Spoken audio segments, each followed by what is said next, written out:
Il fut un temps où Disney incarnait la quintessence de la magie, du talent et de la créativité. Les studios d'animation avaient un flair incomparable pour créer des récits intemporels, des chefs-d'œuvre qui rassemblaient les familles et imprégnaient l'imaginaire collectif de générations entières. Mais aujourd'hui, le géant aux oreilles de Mickey semble pris au piège d'une obsession destructrice, plaire non pas à ses spectateurs, mais à ses investisseurs, en se conformant à une idéologie inclusive parfois perçue comme forcée. Ce glissement, bien intentionné à première vue, s'avère être une descente aux enfers pour une industrie autrefois florissante. L'indice d'inclusion, l'ennemi silencieux de la créativité? Pour comprendre ce phénomène, il faut s'intéresser à ce qui guide aujourd'hui les choix stratégiques des grandes entreprises comme Disney, l'indice RCE, responsabilité sociétale des entreprises, et les critères ESG, environnementaux, sociaux et de gouvernance. Ces outils, bien qu'importants pour mesurer l'impact sociétal des entreprises, se sont transformés en instruments de contrôle rigides, où les cases à cocher prennent le pas sur la qualité des productions.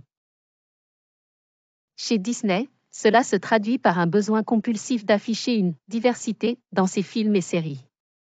Mais au lieu d'une inclusion naturelle et authentique, cette démarche semble souvent artificielle et forcée, vidant les récits de leur essence.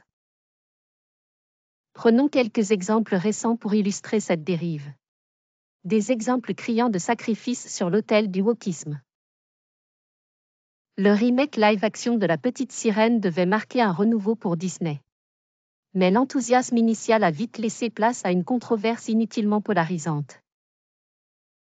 Choisir une actrice talentueuse comme Halle Bailey était une décision prometteuse, mais le film a échoué à transcender cette étape. La réalisation, les effets spéciaux et la narration semblaient relégués au second plan. Toute l'attention médiatique se concentrait sur le message inclusif. Le résultat? Une œuvre plate, dépourvue de la magie qui faisait de l'original un classique intemporel. L'iconique Buzz, héros de Toy Story, a eu droit à son propre film. Mais au lieu d'être une célébration de l'aventure et de l'humour, le film s'est embourbé dans des intrigues secondaires. Ces intrigues semblaient plus préoccupées par leur message inclusif que par l'histoire principale. Les spectateurs n'ont pas adhéré, et le box-office a sanctionné sévèrement ce choix. Si l'on élargit un peu le spectre, l'acquisition de Lucasfilm par Disney offre un cas d'école.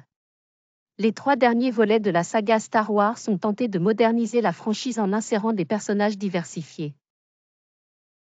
Mais cela s'est fait au détriment d'une cohérence narrative.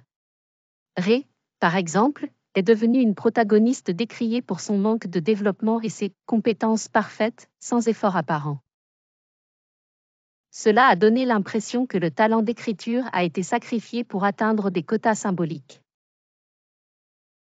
Une entreprise dirigée par ses investisseurs, pas ses spectateurs. La réalité brutale est que Disney ne produit plus pour ses spectateurs, mais pour ses actionnaires.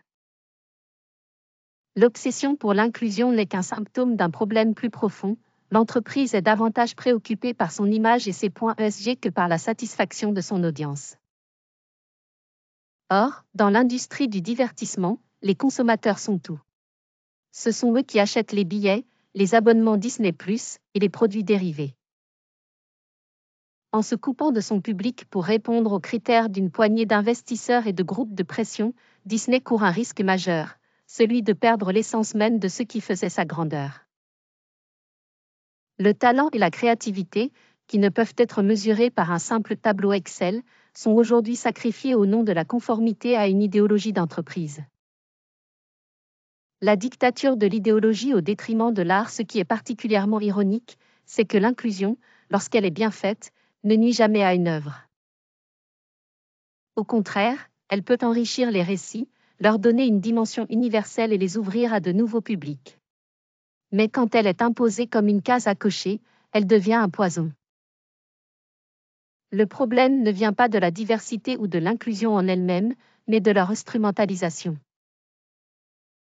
Les œuvres de Disney donnent désormais l'impression d'être des produits calibrés, où chaque élément semble avoir été décidé en réunion marketing, plutôt que d'être le fruit de la passion et du talent des créateurs. Une conclusion amère, Disney, réveille-toi. Disney doit se rappeler de ses racines. Avant d'être une entreprise, c'était un rêve, une vision portée par Walt Disney lui-même, celle de rassembler petits et grands autour d'histoires intemporelles. Aujourd'hui, cette vision est menacée par une course folle à la vertu signalée. Les consommateurs ne veulent pas d'œuvres qui leur dictent quoi penser. Ils veulent des histoires qui les touchent, qui les transportent. Si Disney persiste dans cette voie, l'avenir semble sombre. Les spectateurs finiront par se détourner, lassés de cette manipulation déguisée en inclusion. Et si une entreprise comme Disney, qui a bâti des empires sur l'émotion et le talent, tombe dans l'oubli, cela devrait nous servir de leçon. Le véritable succès ne vient jamais des investisseurs. Il vient de l'amour du public, celui qui ne se quantifie pas mais qui se ressent. Alors, Disney, il est temps d'écouter tes consommateurs. Avant qu'ils ne t'abandonnent pour de bon.